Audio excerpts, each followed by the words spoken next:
In episode 53, titled Common Network Weakness Patterns, we're focusing on recurring network issues that create easy entry points because they show up again and again across environments, industries, and maturity levels.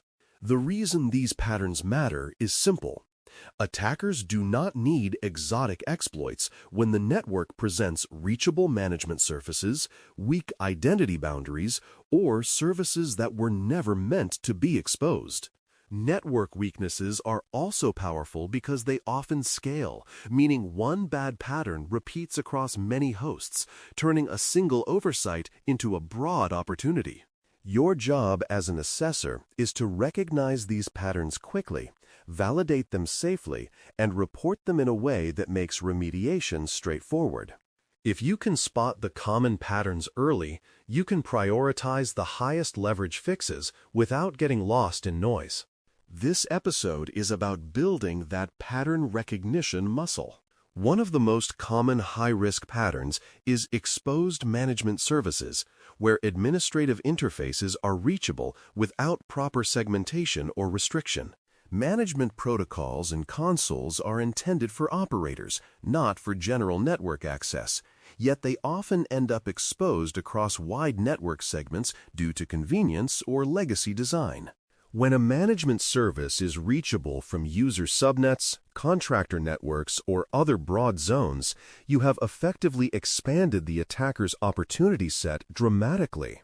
Even if authentication is present, increased reachability increases the chance of credential theft, brute force attempts, or exploitation of implementation flaws. This pattern also tends to be high impact because management access is usually a privileged access path, meaning successful compromise can lead to configuration changes, account creation, or broader visibility. In prioritization terms, exposed management surfaces tend to rank high because they combine reachability with privileged capability. Weak authentication patterns are the next recurring theme, and they often look mundane until you realize how commonly they enable compromise. Default credentials are the classic example, where devices and services ship with known passwords that were never changed or were changed inconsistently across the fleet. Shared local accounts are another weak pattern, where multiple administrators use the same local credentials, making accountability difficult and increasing the chance that a single leak opens many systems. Weak authentication also appears as permissive policies, such as no account lockout, weak password requirements, or reliance on single-factor authentication for administrative access. From an attacker perspective, authentication weakness is attractive because it can be exploited quietly, often without triggering the kinds of alarms associated with more technical attacks. From a defender perspective, fixing authentication patterns is usually high leverage because it improves many services at once. Misconfigured services create another broad class of weaknesses that are common precisely because defaults and convenience settings often win over careful hardening. Anonymous access is an example, where a service allows actions or data access without proper identity verification, often because a feature was enabled for ease of use and never revisited. Weak encryption is another, where services allow outdated ciphers, accept insecure negotiation, or transmit sensitive information in clear text due to compatibility assumptions. Unsafe defaults show up in many forms, such as overly permissive shares, exposed administrative endpoints, debug modes left enabled, or configuration options that favor accessibility over security. The recurring lesson is that configuration often becomes the real vulnerability, even when the software itself has no known exploit. When you think in patterns, you ask, what did this service default to, and did anyone ever tighten it? Unnecessary exposure is a pattern that gets overlooked because it does not always present as a specific vulnerability, but it expands attack surface in a very direct way. Services running that no longer serve a business need often remain online because no one wants to risk breaking something, or because decommissioning is not clearly owned. These services can be forgotten web apps, legacy file shares, old remote access tools, or administrative interfaces that were temporary and became permanent. Even if a service is patched and configured reasonably, it still provides an additional entry point that an attacker can probe and potentially chain with other weaknesses. Unnecessary exposure also increases complexity for defenders because more services mean more monitoring, more patching, and more opportunities for drift. One of the highest leverage network hygiene moves is removing what you do not need because you cannot exploit what is not there. Outdated systems represent another predictable risk pattern, especially where end-of-life platforms are still in use or where patching has fallen behind. End-of-life systems are risky not just because they have vulnerabilities, but because they stop receiving fixes, which means known issues remain permanently unpatched. Missing patches on supported systems also matters, but end-of-life introduces a different kind of certainty. Risk accumulates and cannot be fully reduced through normal maintenance. In network environments, outdated systems can become footholds for attackers because they often lack modern hardening, monitoring, and authentication controls. They can also act as weak links in trust relationships, such as legacy servers that still have privileged access to directories, file shares, or management networks. When you see outdated platforms, you should treat them as high priority from a strategic perspective because the long-term fix often requires modernization or isolation, not just patching. Name resolution abuse concepts are a recurring theme because name resolution is a foundational service that many environments assume is trustworthy. When attackers can influence name resolution, they can misroute traffic and create credential capture opportunities by redirecting users and systems to attacker-controlled endpoints. Misrouting can occur through spoofed responses, malicious name entries, or configuration weaknesses that cause systems to prefer untrusted resolution sources. The result can be users connecting to the wrong service, systems sending authentication attempts to an attacker, or clients being guided to a malicious proxy that observes or manipulates traffic. Even when encryption is used, name resolution manipulation can still enable denial of service or traffic shaping that assists other attacks.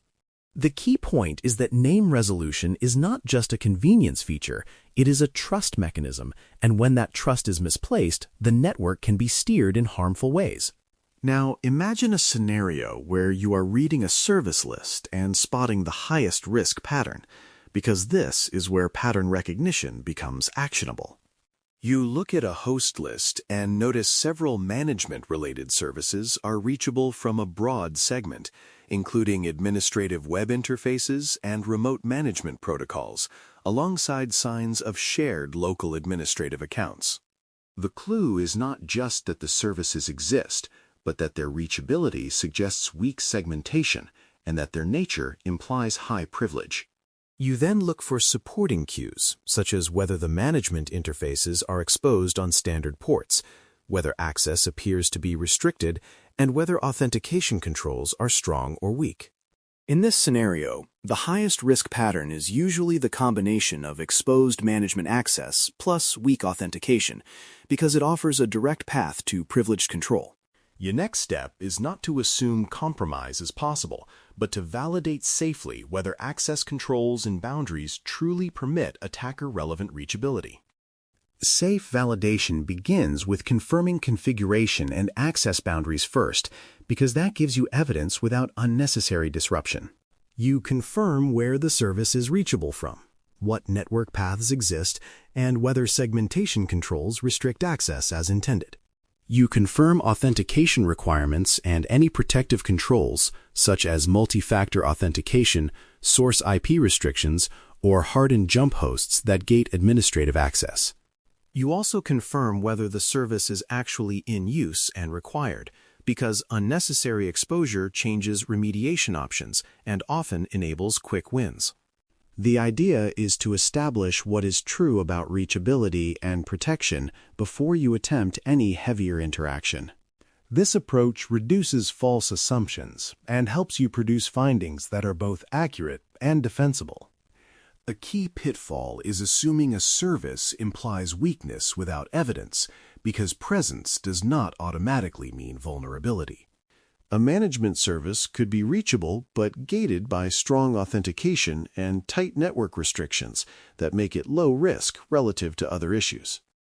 A service could advertise a version that looks old but be patched through backported fixes, meaning the visible string is not a reliable indicator. A service could be present but disabled or configured in a way that removes the vulnerable code path, even if scanners flag it based on generic signatures. The professional approach is to treat service presence as a hypothesis generator, not as a conclusion. You use it to decide what to validate next, and you let evidence determine whether the pattern is truly a risk. Quick wins for network weakness patterns usually start with locking down management access and enforcing strong authentication, because those changes reduce attacker opportunity quickly. Management access should be restricted to appropriate administrative segments or controlled access paths, such as jump hosts that are monitored and tightly governed. Strong authentication means eliminating default credentials, removing shared local accounts where possible, and enforcing robust identity controls for administrative entry points. These quick wins reduce both likelihood and blast radius because they make it harder to reach sensitive surfaces and harder to authenticate even if reachability exists. They also tend to be policy-aligned, meaning organizations can standardize them across many systems rather than fixing one host at a time. When you are looking for leverage, these are the kinds of controls that pay off repeatedly. Reporting patterns clearly means describing the condition, the impact, and the recommended fix in a way that connects the dots without exaggeration. The condition should state what is observable, such as management interfaces reachable from broad segments, weak authentication controls, or anonymous access enabled on services. The impact should explain what the condition could enable, such as unauthorized administrative control, lateral movement, credential theft opportunities, or exposure of sensitive data. The recommended fix should be practical and specific, such as restricting reachability through segmentation, enforcing strong authentication, disabling unnecessary services, or updating and isolating outdated systems. Clear reporting also benefits from pattern framing because it helps teams recognize that the issue may exist in more than one place. When you report this way, you produce findings that can drive both tactical fixes and strategic hardening. To keep the key themes sticky, use this memory phrase: exposure, auth, defaults, hygiene, segmentation. Exposure reminds you to ask what is reachable and from where, because reachability shapes likelihood and urgency. Auth reminds you to examine how access is controlled, because weak authentication turns reachable surfaces into entry points. Defaults reminds you to suspect unsafe baseline settings, because many services are vulnerable through configuration rather than code.